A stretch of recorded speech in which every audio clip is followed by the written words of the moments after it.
Okay, welcome history staff.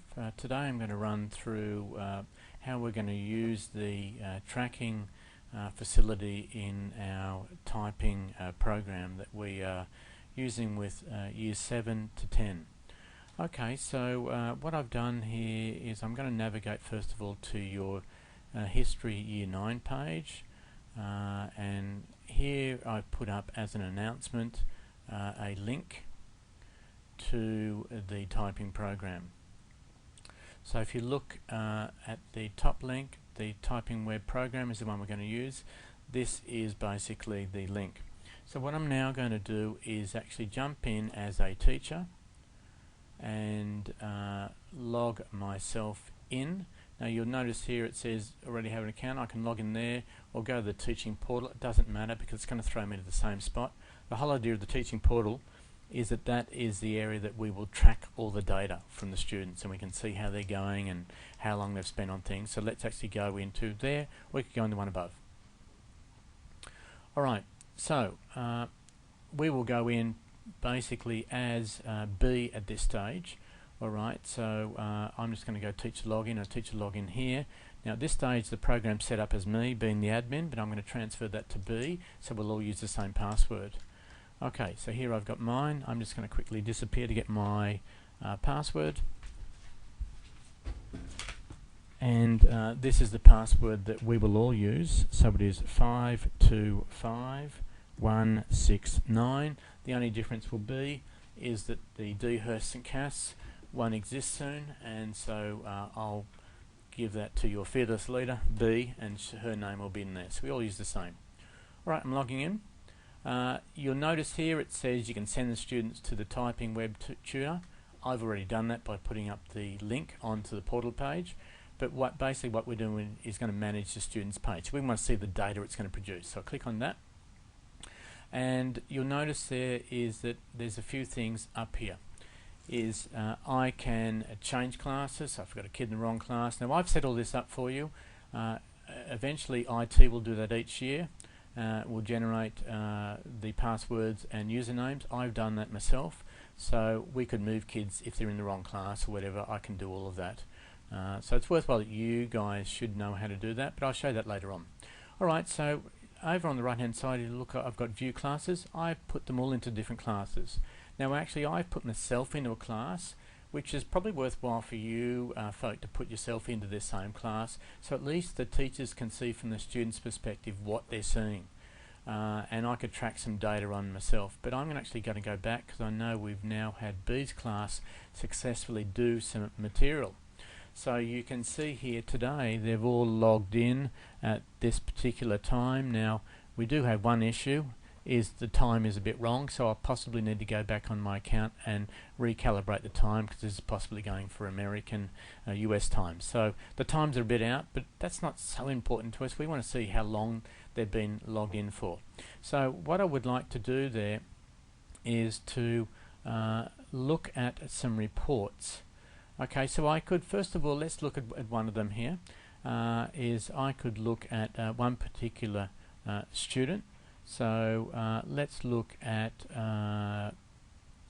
Adelaide, and basically if I click on her or click on this right hand side here, I should be able to pull up some stats on Adelaide.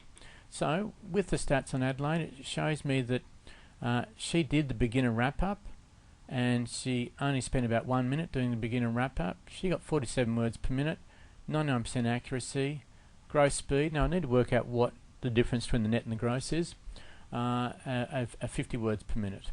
Now so that's giving us a bit of a ballpark figure. When you do the beginner wrap-up, there's actually about 6 quizzes or 6 beginner wrap-ups to do with the beginner course. So I think this beginner wrap-up is just using a couple of keys, and you possibly would need to do that for all the beginner wrap-up for that one there. Anyway, we'll investigate that.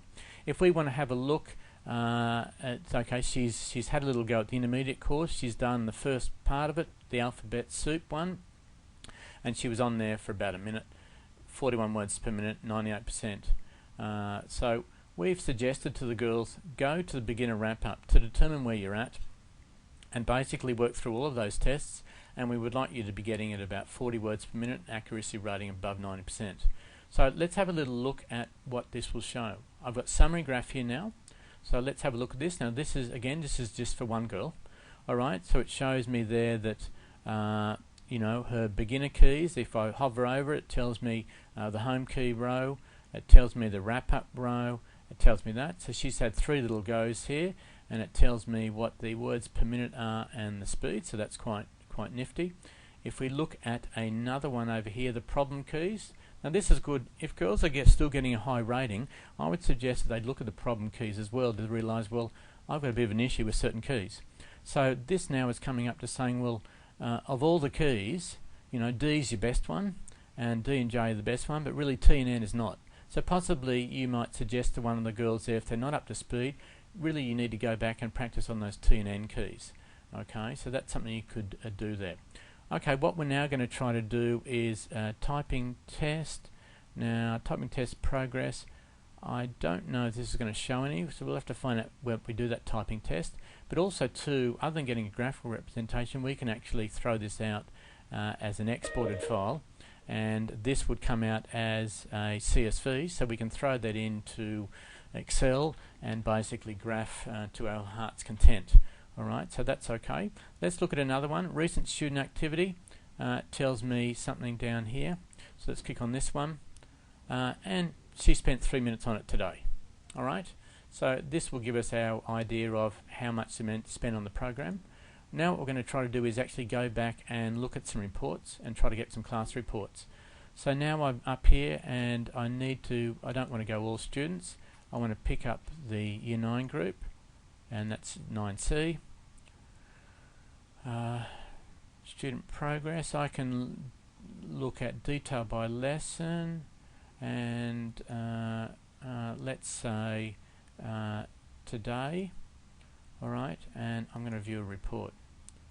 Alright, so this is quite neat for you, and I suggest this is probably how you're going to actually do it most times to check. Is you're going to go through and look at this and say, okay, well, here we had 3 goes by Adelaide, Bronnie had a couple of goes, but looking at time spent over here, which is important for us, okay, and looking at the words per minute and the accuracy rating, how many exercises they did, how long they spent in that activity. Remembering there the class we've just introduced this for the first time today. So again, you could pop that out there and basically export that and get some nice detailed reports. So in other words, here's our checking for the homework. Alright, it would be nice if we could put it all together and see a total time. We may be able to do that, and so let's have a look at another report. Now I had detail by lesson, so that's what okay, if we look at basically student progress summary, let's see what that does. That might be all together, which is possibly better. Yeah, this is a good one. So this is the overall, which is what I want. I don't want to see that, you know, Adelaide's had 3 goes.